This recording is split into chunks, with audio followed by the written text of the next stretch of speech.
We are so lucky in the Fusion Mineral Paint line to have all these beautiful blues, soft hues of grays, vintage ceramic green colors. Really so lucky.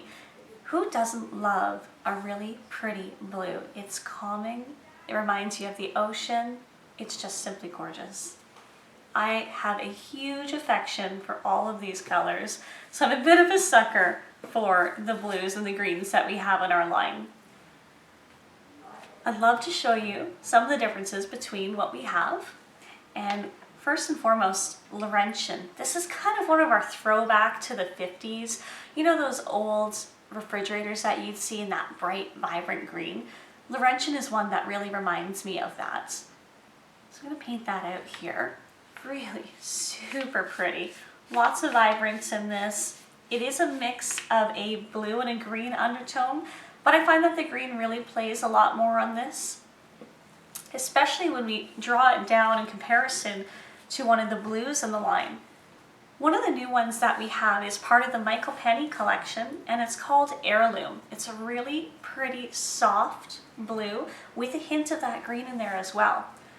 So let's put it right side by side the Laurentian so you can really see the difference and that contrast. It's darker and richer in depth. It almost has more of a gray tone to it, and it's very muddy in terms of its color. So it's really reflective of that older vintage heirloom type color. Really soft, super gorgeous and pretty.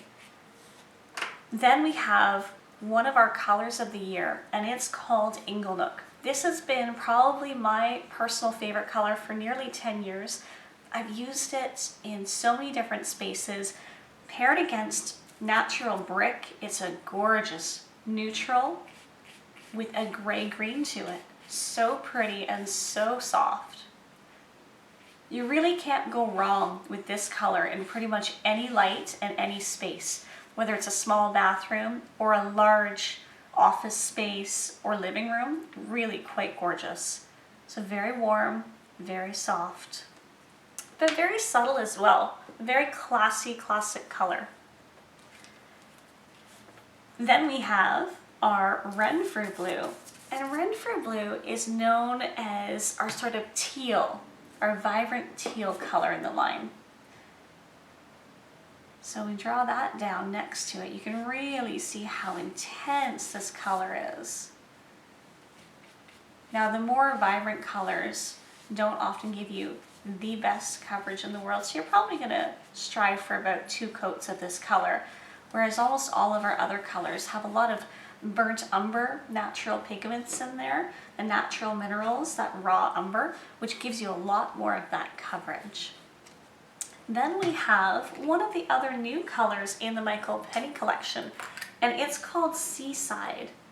We kind of named the collection after this because when I was looking at all the colors that were put together, they really reminded me of the coast, and Michael Penny's influence for this collection was called the Coastal Collection. So Seaside was one of those extra colors that we added on just to really help round out the line. It's actually a much more true blue than any other blues that we have in the line. It again has those tones, undertones of gray, very soft, very pretty, but much darker than the Renfrew and much grayer in comparison. Now, a color that's quite similar to the Seaside would be our Homestead blue. So I'm going to draw it down side by side so that way you can see the difference when it is side by side, because that's the best way to find out the color and see how close they are. Now we can see already Homestead blue has a lot more green in it, and it is much darker, whereas I find Seaside to be a purer, richer blue. It almost looks like Homestead blue is like a dark ash, but if we put ash right next to Homestead blue, you'd see how blue Homestead becomes. It's all about color perspective and what you have side by side. And when it's directly in comparison, side by side, you'll see much more the tones that are in that color. It also helps when you're painting on white because you'll really see it truly pop out. Now, for instance, if I take Homestead Blue and I put it side by side to an ash, you're not going to see that it looks as blue.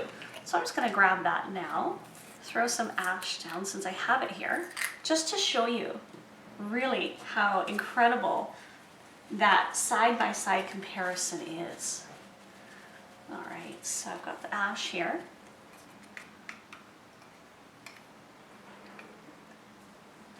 Just going to paint it right at the top.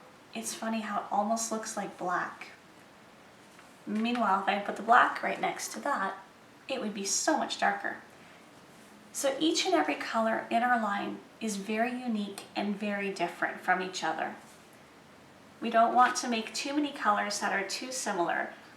So doing this drawdown comparison really helps to show the difference between the different colors. Now we do have another blue in the line that you may know of, and it's called Champness. It doesn't really fit along the spectrum here because it is more of a true blue and a bright sky blue. But just to show you, I'm going to paint it out so you can see that comparison. An absolutely stunning color again with the gray undertones to it, but it is definitely a blue. When you look at it next to the Renfrew blue, that teal, see how much darker that looks? When you look at this blue next to Inglenook, it's funny how Inglenook now looks green. Once again, your eyes are going to play tricks on you, all depending on what it looks like side by side with those comparisons. I always encourage you to buy our little tester sizes. They're very inexpensive, only a couple dollars each, about $4, and it's going to paint out quite a large sample for you. It's going to show you what the color looks like in your lighting at home.